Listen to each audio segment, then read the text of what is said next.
Hello, this is the usual suspects, and today we're discussing A Girl Walks Home Alone at Night. So, before we go into a free flow discussion, Meet has very helpfully come up with a very nice introduction for us, which is basically like a little trailer to what we're going to be discussing in the podcast. So, take it away, Meet. So let's start by analyzing the film.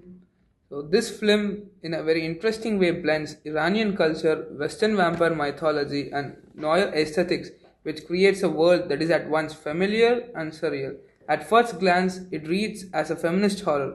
The girl, played by Shayla Wan, is a vampire who targets men who exploit women, fitting it into a long tradition of female supernatural avengers, from the goddess Kali to films like Bulbul and Chandramukhi and Japanese horror such as Ju-on. Yet Amirpour's vision goes beyond revenge. The girl embodies Barbara's Creed's concepts of the monstrous feminine. She blurs boundaries between life and death, human and non-human, nurturing and dangerous. Presented in a chador, a garment often associated with Iranian restriction, she transforms it into a tool of power, moving unseen while merging human identity with her vampire presence. Her horror emerges not from overt transformation, but from her stillness, silence, and morally ambiguous actions. Amirpour also complicates the monstrous feminine by showing the girl's private life. She dances, applies makeup, and sits in a bath, which shows a moments of playfulness, intimacy, and vulnerability. Here, the chador functions like a superhero's cap. Removing it does not diminish the power, but instead reveals her humanity. So, certain cinematic techniques reinforce this duality. That is the chiaroscuro lighting, which softens her face in the tender scenes, while extreme long shots, it shows her isolation, like when she walks alone through the empty, graffiti covered streets of bad city at night. Dark shadows and the broken down cities make her loneliness even stronger, showing the girl as scary, strong, yet deeply human. The film explores moral tension through her acts of justice and violence. When following Syed, the abusive pimp, suspense builds in a way that aligns with a sense of feminist retribution. But when she kills Hussein, who is Arash's father, is cruel yet not entirely evil. So the lingering gaze of the camera forces us to question her morality. These moments reveal how her isolation allows us to operate outside the conventional moral rules, creating a horror that is existential as well as raw. Even though the film is telling a lot about feminism, it has something more to it. Yeah, thank you, Meet, for mentioning that this film goes far beyond its overtly feminist readings. It's so much more than that. As the director herself says, this film is above all a film about identity. The characters go through a very visible identity crisis. They're caught between who they are and who they wish to be in the very bleak and stagnant bad city. Yeah, and even the fact that Meet mentions about feminism and the fact that she punishes men, she wears cultural costumes to feel empowered, all of that tells you that her identity, which she wants to be someone who punishes bad people, is also in question. She constantly doubts herself and whether she's a good person. Yeah, exactly. Like these characters know what they're doing is wrong and they even wish to change, some of them at least, but they feel unable to do so and they just blame their circumstances. In reality, though, we know it is because of their habits, desires, and even fears that hold them back. It's almost as if there is a streak of self destruction in all of them. Some of them, like Syed and Hussein, succumb to their cycles, while the others stay in this suspended, very liminal state between good and evil. And this liminal space, at least in my view, is bad city itself. This idea that the characters can't escape their patterns and blame their external circumstances for it is what Sartre calls bad faith. The paradox of bad faith is when people deny that they have the freedom to make their own choices and live authentically and keep pretending that their behaviors and choices are determined by external factors, societal pressures, etc. This form of lying or self deception is very evident in our characters. Take Arash, for example. He appears to us as a dutiful son who takes care of his addicted father and a decent young man with no bad intentions. However, in his moments of weakness, he steals from the wealthy woman. He also takes drugs, even though he knows firsthand the dangers of addiction. The girl only preys on men who do bad things, assault and exploit others, so she comes off as a protector, a sort of moral police, but her desires do get the better of her and she feeds on the blameless, hungry man. In the case of Ati, she gets into prostitution even though she hates it because she needs money. However, even after the girl gives her enough to stop doing it, she still continues. They all can give different reasons for their behavior: desperation, peer pressure, morality. And by morality, I mean Ati, who probably thinks using Syed's money wouldn't be correct. But beneath these excuses, what we really see is that they can't let go of the patterns that define them. Their old habits are the only way they know how to exist. This inner conflict isolates each of them. They're trying to be good, but the weight of their choices will only bear so much. Their actions do not align with their desire to live authentically, and this constant trying and failing leads them to isolate themselves from each other and the self, almost as a form of moral punishment. Of course, they have their moments of tenderness. For example, when Arash genuinely starts liking the girl and wishes to build a deeper connection with her, when the girl, who is usually monstrous and harms others, finds herself confused between harming or loving Arash, which, as Meet said, is reflected through chiaroscuro in her scenes with him, or when Ati shows her vulnerable side to the girl, etc., but they largely shut themselves away, becoming more and more estranged from each other. Even if connection could bring some redemption, give them a reason to work harder to live authentically, they keep rejecting it, which again could be a form of punishment. See, that's a good point because what Meet just pointed out is sort of the bait and switch where the movie seems like it's feminist. And you're pointing out how, well, it's not necessarily that simple. It's not black and white, even though the movie is literally black and white. So I think like the aspects of the movie that make it less black and white and more gray are also technical. The cinematography doesn't give you color. So you have no clear, good pastel, bright heroes and like dark villains. Everyone is in the same color set. There's no audio that tells you something is a happy scene or a sad scene. Most of the non-diegetic sounds in the movie don't exist. It's just the sound of the car moving, the music that you play on a vinyl player, and even the characters are all really morally complex. Like Arash's father seems like a junkie, but he also seems like a victim of different moments, and he seems to be coercing a prostitute at the end, and when he's killed, you don't really get the satisfaction you would get from a bad character in a movie. You think that, oh, you feel bad that he's killed. So I agree with you. It's like repeating bad patterns. You don't know if anyone's really evil. It's like they're stuck. Yeah, that makes so much sense actually when you bring Arash's father, because there is this one scene where he tells Arash that, maybe I should just die and leave you in peace. So we see the complexity in there. Yeah. So I love what Shaurya is talking about, especially about the uncertainty of choices. It's like even if intimacy might save them, they push it away constantly. And in this way, it can be both a desire and also a threat at the same time. And to mention Priyanshi, it's interesting that you say punishment, but don't you also think that it's the fear of intimacy that stops them from doing so? As in, like, fear of being vulnerable with each other?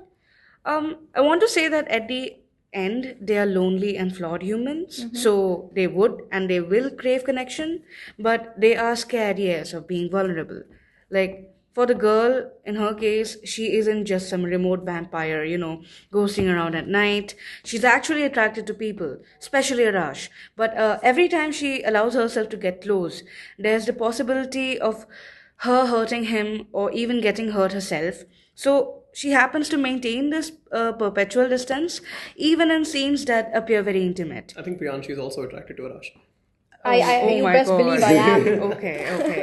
Okay, fine. I mean, I want to say that it's the way the film visually handles intimacy through its cinematography and pacing that makes it so unnerving. And I want to add in that this is exactly what psychologists call the hedgehog's dilemma.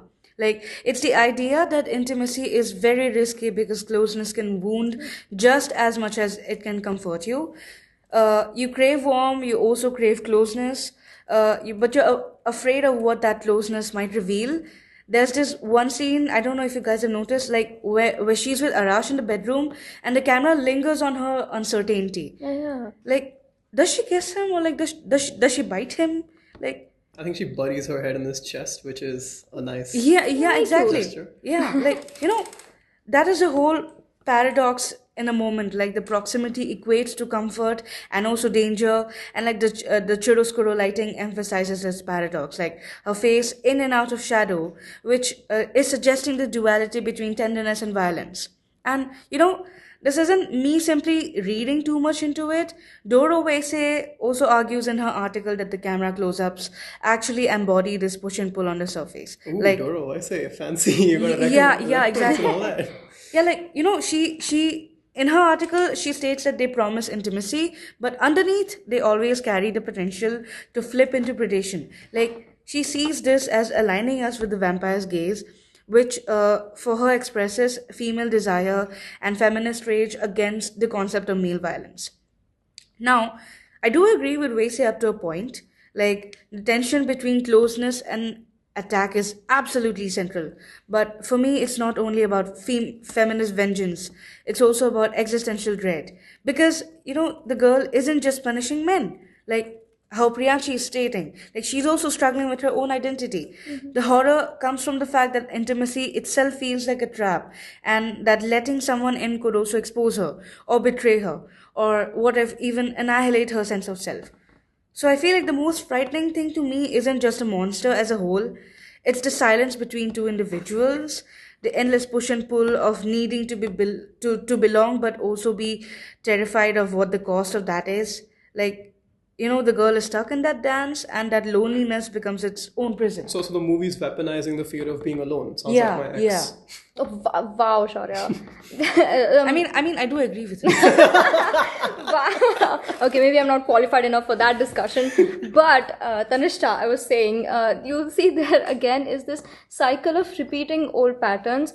Because of this fear of intimacy, they isolate themselves further. They could be making choices that can be better for them, but they don't because of their self-sabotaging streak. Connection is scary because loneliness is all they've Like known. my ex. Yeah. Okay. I agree with Priyanshi's point, and I would like to state one possible reason for the behavior, which says that so men in the bad city work for quite a long period of time, which has long working hours, become stressed, and over time they grow alienated from themselves, from nature, and from each other. Some try to find connection through women, but often exercise control or indulge in drugs, leading to abusive cycles. So women are unable to control such exploitation and oppression. So they respond in ways that challenge or even harm the men, including through the girl's revenge. This highlights how social and economic pressures distort intimacy, creating spaces where morality, desire, and retribution intersect with each other. Yeah, see, I agree with that. I think all of you are correct to some extent. And also the movie supports all three of your analysis. So the social aspect of it is very clear. The sort of constant scenes of the oil rigs pumping the oil, I think it's very clearly set in Iran, where you know that the entire society is being funded by this industry of money and exploitation, and there's no real way for you to push against it. But if you go into the depth of everything, it always boils down to this feeling of being an outcast. And that has a lot to do with what the director says in her Q&A. She even mentions that this movie is very personal to her. She wants it to be about outcasts because she loves outcasts, people who are just isolated and different. So, for example, what Meet says about how the monstrous feminine isn't the only thing there. Because the movie isn't filmed like a horror movie. It's not filmed like a vengeance sort of fantasy either. The cinematography is filled with wide shots and, like you mentioned, Meet, extreme long shots. So the characters appear small, including the vampire. The only time you see them closing up is when there's intimate moments, like, for example, the scenes between Arash and the vampire, and also scenes where they're feeling emotionally hurt.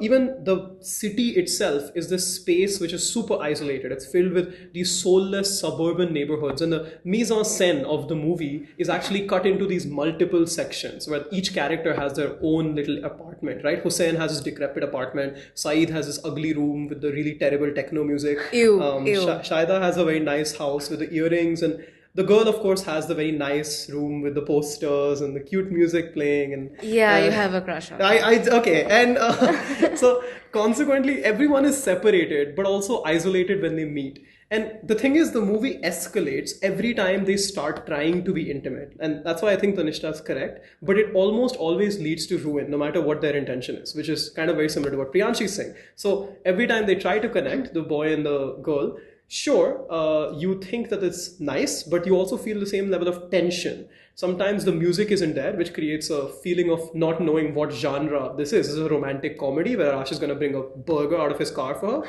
Or is it a horror where she's going to kill him? Like the scene Tanishta mentioned, where she's going to grab his neck and bite into it. Yeah. And I think this theme is also very, very focused on the sound. If you listen to the sound throughout the movie, it only rises in moments of tension, and other than that, it's completely silent. So it's leaving you space to figure out what you think of what's happening, because there's no one else really telling you the answer to it. And I think this tells you exactly what the characters are going through as well. And I think this is best referenced by the coda, right? The end of it. It's a very beautiful scene where both of them are in the car, and Arash doesn't know what to do. He walks around the car, he recognizes this woman has probably killed his father and a bunch of other men, walks back in and decides to just put a cassette in and play his music. Which Anna Lilia Morpur, in her Q&A, she says music is the most intimate part of someone that you can actually see. Considering that, it seems like no matter what happens in this movie, no character really connects. at the end of it, they're stuck in this morally gray area where it's not really a perfect partner. It might be someone who killed your dad. It's not really a perfect person. Your dad might be a junkie, but you still try and you still end up hurting both yourself and the other person. So the real horror of the movie isn't the vampire. It's the fact that no matter what these people try, they're stuck alone. No matter what happens, even if they lead Bad City, they're going to hurt the people around them and themselves. So I think that's the real horror of this movie. The fact that you become isolated to the point where you lose your moral compass, you lose yourself, and you lose the people you care about.